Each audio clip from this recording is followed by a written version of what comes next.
Salon ran an interesting article outlining Herman Cain's view that there is a Republican civil war brewing here. And actually, he went on the Brian Fisher program on the American Family Association, Focal Point Radio or something like that. Brian Fisher's been a guest on this show, famously saying the rectal wall is only one cell thick. And Herman Cain went on his show, and he said, we need a third party here. And let's get a little bit of a listen at what he had to say, because I think it is interesting. Take a look. Wound up with a Massachusetts moderate.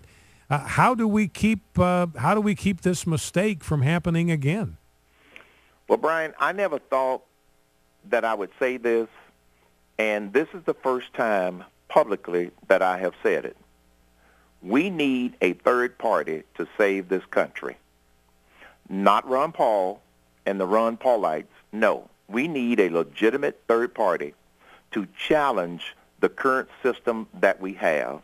And of course, saying it needs to be a legitimate third party. Herman Cain apparently aware that if you don't have a legitimate third party, the country has a way of shutting that down. The country certainly has a way of shutting that down. So the question when I hear a Republican talk about a third party, it makes me ask, do they think they need a third party because the country is clearly moving to the left?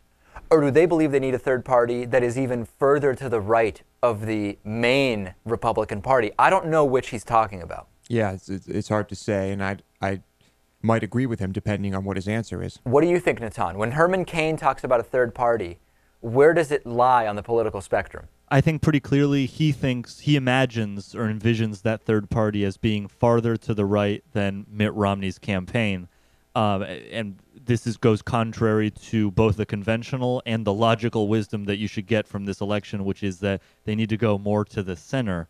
So I think that, if anything, it's going to hurt them to do something like this. If they go further to the right. We'll see. We have time now where we can actually analyze and talk to right-wingers about where should a third party be and what would the effect of that be. We don't know yet. I still say there should be no parties. Well, that's you're the Jesse Ventura subscription. Sure. All right.